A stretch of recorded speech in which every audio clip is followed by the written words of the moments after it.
Hello guys. तो ऐसे student जिनकी जेईई मेंस के अंदर अच्छी रैंक होती है लगभग 50,000 के अंदर, तो उनके बीच में ये वाला कंफ्यूजन काफ़ी रहता है कि वो लोअर एनआईटीज को चुने या फिर आईईटी, ट्रिपल एमयूटी या फिर एचबीटीयू के सीएसई की तरफ जाएं। तो इस वाली वीडियो में हम इसी के ऊपर पूरा एक डिटेल वे में डिस्कशन करने वाले हैं। तो आपको ये वाली वीडियो देख के आइडिया लग जाएगा कि आप लोअर एनआईटीज के अंदर कोई पर्टिकुलर ब्रांच को चूज करें या फिर इन तीनों कॉलेजेस के अंदर सीएसई को अपनी पहली प्रायोरिटी दें। तो वीडियो को स्टार्ट करते हैं। यहाँ पर अगर हम इन दोनों के बीच में रीजन जानने की कोशिश करें कि आखिर में ये कन्फ्यूजन हो क्यों रहा है, तो सीधी सीधी बात है, हम इन दो चीज़ों को लेकर कन्फ्यूजन है कि कॉलेज को प्रेफरेंस है या फिर ब्रांच को। अगर हम कॉलेज को प्रेफरेंस दे के एनआईटी में चले जाएं तो फिर ब्रांच से डील करना पड़ जाएगा। अगर हम आईआईटी वगैरह इन कॉलेज में आके सीएसई ले लें तो फिर कॉलेज एनआईटी छोड़ना पड़ेगा। तो कई मैं पॉइंट बता दूंगा, उस बेसिस पे लास्ट में हम कंक्लूजन ले लेंगे, ठीक है। तो सबसे पहला पॉइंट, एनआईटी का टैग ही आपको पता है कितनी वैल्यू रखता है। आईआईटी के बाद सीधा एनआईटी का ही नाम है, ठीक है। किसी से भी आप जाके सबसे पहले आप किसी से भी मिलोगे तो वो यही पूछेगा किस कॉलेज में हो। किस कॉलेज में भी अगर आपने बताया आईआईटी, पहली बात तो आईआईटी को आधे लोग आईआईटी समझते हैं, ठीक है। अगर कोई मतलब थोड़ी बहुत भी उसे जानकारी होगी और हमें ऐसे बोलते हैं कि भाई आईआईटी लखनऊ में पढ़ रहे हैं, आईआईटी लखनऊ, उनकी हाँ आईआईटी लखनऊ, तो मतलब कोई नहीं जानता आईआईटी को, मेन बात ये है, ठीक है। कोई नहीं जानता का मतलब है थोड़ा सा जो पढ़े लिखे मतलब जो कॉलेज वगैरह की जानकारी है उनको तो पता होगा, लेकिन नॉर्मली नहीं जानता आईआईटी को कोई भी।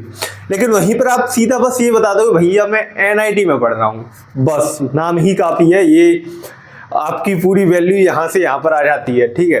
तो इसलिए कॉलेज को प्रायोरिटी देना एज ए एनआईटी यहाँ पर थोड़ा सा ज़्यादा मेन हो जाता है। लेकिन वहीं पर अगर हम कॉलेज को प्रायोरिटी देते हैं तो क्या ब्रांच हम कोई सी भी ले लें, सीएसई ब्रांच कहाँ, जिसका करोड़ों में पैकेज जाता है, क्या उसे छोड़ दें?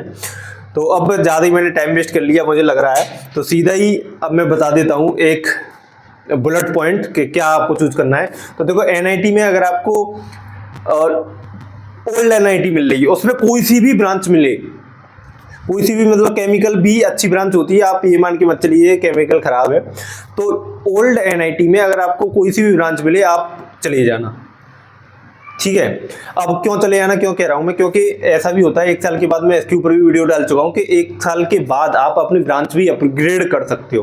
कम से कम ज़्यादा ही खराब ब्रांच मिल गई, खराब का मतलब है वैसी भी ब्रांच मिल गई, तो आप वहां से कोर ब्रांच जो प्योर होती हैं जैसे कि मैकेनिकल और इलेक्ट्रिकल वगैरह, ईसी यहाँ पर भी जंप कर सकते हो। सीएसई में जंप करना थोड़ा सा मुश्किल रहता है, लेकिन इन ब्रांच में तो जंप कर ही सकते हो। तो पहली बात, अगर ओल्ड एनआईटी है तो कुछ भी नहीं सोचना, सीधा उन्हीं को प्रायोरिटी देनी है। दूसरी बात, लोअर एनआईटी और ये इधर आईआईटी, एचबीटीयू, मतलब जो टॉप वाले कॉलेज हैं आईआईटी, एचबीटीयू और ट्रिपल एमयूटी वगैरह, इनमें सीएसई। तो अब देखो, अगर आपको लग रहा है कि भाई मुझे तो सीएसई लेनी है, मुझे तो कोडिंग ही करनी है, उस केस में आप इनको जो सीएसई ले सकते हो इन वाले कॉलेज में, आईआईटी, एचबीटीयू, ट्रिपल एमयूटी, इनमें, क्योंकि कोडिंग ही करनी है। तो क्योंकि पता चला आप एनआईटी के चक्कर में चले गए, ब्रांच भी आपको खराब मिली, आपका मनी नहीं लगा उस वाली ब्रांच में, 4 साल आपकी ऐसी गई हवा में, और ऊपर से पूरी लाइफ एकदम खराब, समझ रहे हो। तो वहाँ पर आपको एनआईटी कुछ नहीं है, छोड़ो उसे, इधर आ जाओ सीएसई ले लो। तीसरा और सबसे जो डिफिकल्ट कन्फ्यूजन है वो ये है, लोअर एनआईटीज में केमिकल वगैरह ये ब्रांच और आईआईटी वगैरह में मान के चलो सीएसई ब्रांच, लेकिन आपको पता ही नहीं है कि आपको ब्रांच को प्रायोरिटी देनी है, मतलब आपके कोई पर्टिकुलर ब्रांच में कोई इंटरेस्ट नहीं है। तो उस केस में, इस वाले केस में आप एनआईटी में जा सकते हो। मतलब आपका ऐसा कोई डिमांड नहीं हो कि भाई मुझे सीएसई नहीं लेनी, कोई ज़रूरी नहीं है कोडिंग वगैरह, ठीक है, कोई मेरे लिए तो इंजीनियरिंग पूरी नहीं है, मैं किसी भी ब्रांच से कर सकता हूँ। और ये यहाँ पर मैं सबसे मेन पॉइंट बताना चाहूँगा कि अगर आप कोई सी भी ब्रांच लेते हो तो ऐसा बिल्कुल भी नहीं है कि आपका प्लेसमेंट ही नहीं होगा या फिर आपकी लाइफ पूरी खराब अगर ब्रांच खराब है। तो जब सीधी सीधी बात है, जब इंजीनियरिंग में ब्रांच बनाई गई हैं तो सभी के लिए जॉब कहीं ना कहीं होंगी, सभी के लिए गवर्नमेंट वैकेंसी भी निकलती होंगी। लेकिन अंतर ये हो जाता है, उन ब्रांच में ज़्यादा बच्चे होते हैं तो ज़्यादा वैकेंसी निकल आती हैं। इन जो ब्रांच हैं, जो लोअर ब्रांचें होती हैं, जैसे कि एनवायरनमेंट वगैरह मान लो, ये काफ़ी आपने ही कम सुनी होंगी, तो इन वाली ब्रांच में बच्चे कम हैं तो इसलिए वैकेंसी कम है, सीधी सीधी बात है।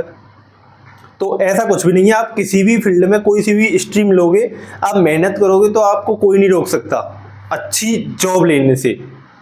ठीक है, तो अब सारे के सारे कन्फ्यूजन आपके दूर हो गए होंगे। मैं तीनों एक बार जल्दी और आपको बता देता हूँ।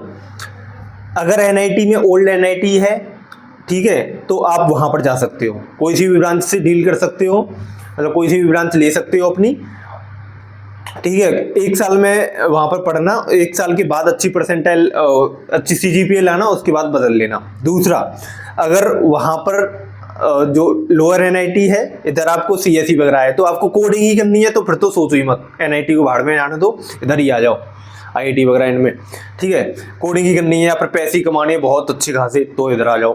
तीसरा, आपको कोई मतलब ही नहीं है कि भाई कोई सी भी ब्रांच मिल जाए, मेरा कोई पर्टिकुलर इंटरेस्ट नहीं है कोडिंग वगैरह करने में, तो आप एनआईटी का टैग की तरफ जाना, चाहे लोअर एनआईटी हो, है तो एनआईटी भाई इनसे तो आगे ही रहेंगे। इनमें बस क्या है, ये सीएसई वगैरह जो ब्रांच है वो थोड़ी अच्छी हो गई हैं, तो उसकी वजह से पैकेज अच्छा चला जाता है। एनआईटी से तो पीछे ही रहेंगे ये सब जितने भी हैं। तो ये अब कन्फ्यूजन आपके मन में नहीं रहना चाहिए। तो ये वाली वीडियो इसीलिए मैंने आपके लिए बनाई थी। स्टार्टिंग वाला पार्ट थोड़ा ज़्यादा लंबा खिंच गया था, वैसे ही ज्ञान दे रहा था मैं, मतलब ज़्यादा ही एक्स्ट्रा हो गया। चलो ठीक है, इस वाली वीडियो में इतने।